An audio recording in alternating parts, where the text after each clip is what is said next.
कहानी की शुरुआत होती है बेलोर नाम के एक एमएमए फाइटर से, जिसका जॉनी नाम के एक खिलाड़ी के साथ मुकाबला होने जा रहा था। जॉनी और बेलर काफी अच्छे दोस्त थे और दोनों के बीच मुकाबला भी एकदम टक्कर का चल रहा था। वो दोनों ही अपने अपने फाइटिंग स्टाइल में एकदम चोटी के खिलाड़ी हैं। लेकिन कुछ ही देर में बेलर जॉनी पर भारी पड़ने लगा और मौका मिलते ही उसने हावी होकर जॉनी को बुरी तरह पीट दिया। जल्द ही बेलर ये मुकाबला जीत भी गया, लेकिन उसकी ये जीत अचानक एक दर्दनाक हादसे में बदल गई। उसे पता चला कि मुकाबले के जख्मों की वजह से जॉनी की मौत हो गई है। ये सुनकर उसे काफी गहरा सदमा लगा, क्योंकि अगर सोचा जाए तो उसने अपने ही दोस्त का खून कर दिया था। वो अंदर से इतना टूट गया कि आखिरकार उसे अपना देश छोड़कर थाईलैंड में बसना पड़ा। लेकिन यहाँ भी जॉनी की यादों ने उसका पीछा नहीं छोड़ा। इन यादों को भुलाने के लिए उसने शराब का सहारा ले लिया और देखते ही देखते वो दिन रात नशे में रहने लगा। पैसों की कमी की वजह से उसे थाईलैंड में भी छोटे मोटे मुकाबले करने पड़ते थे। उसने अमीर लोगों के मनोरंजन के लिए होटल्स की छत पर भी लड़ना शुरू कर दिया।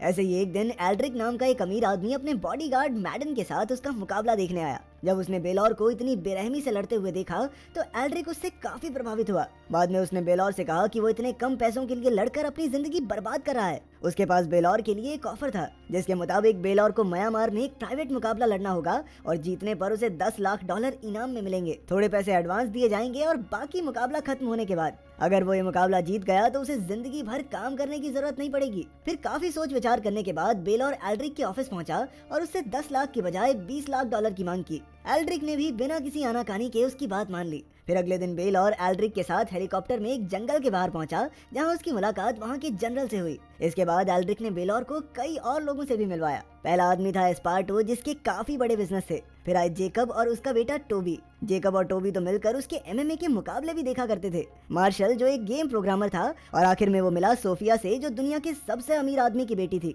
फिर जब बेलर ने मुकाबले की रिंग के बारे में पूछा तो एल्ड्रिक ने बताया कि ये पूरा जंगल ही उसकी रिंग है, जो लगभग 260 किलोमीटर तक फैला हुआ है और बेलर को इन सब लोगों से लड़ना होगा जिनसे वो अभी अभी मिला था। असल में खेल के मुताबिक ये सब मिलकर जंगल में बेलौर का शिकार करेंगे, लेकिन अगर बेलौर जंगल की दूसरी ओर से जिंदा बाहर आ गया तो वो जीत जाएगा। ये सुनकर बेलौर समझ नहीं पाया कि ये कैसा मुकाबला है भाई। खैर, एल्ड्रिक ने उसे शुरुआत करने के लिए एक बेशकीमती रूबी दिया, लेकिन बेचारे बेलौर को पैसों से ज्यादा जिंदगी प्यारी लग रही थी। उधर शिकारी टीम ने अपनी तैयारी शुरू कर दी थी। उन्होंने एक गाड़ी से 2 कैदियों को निकालकर उन्हें भगा भगा कर गोलियों से भून दिया। तब जाकर एल्ड्रिक ने बताया कि ये सब दुनिया के सबसे अमीर लोगों में से हैं। इन्हें अब आम चीजों में मजा नहीं आता और ये सब शिकार खेलने के शौकीन हैं। इनका अगला निशाना बेलौर होगा। इसके बाद एल्ड्रिक ने उसे एक खाली बोतल देकर कहा कि तुम्हारे पास जंगल में भागने के लिए सिर्फ 2 मिनट हैं, उसके बाद शिकार शुरू हो जाएगा। लेकिन बेलौर कहने लगा, भाई मुझे कोई शिकार विकार खेलने का शौक नहीं है, मैं जा रहा हूँ घर पे, सॉरी, टाटा बाय बाय।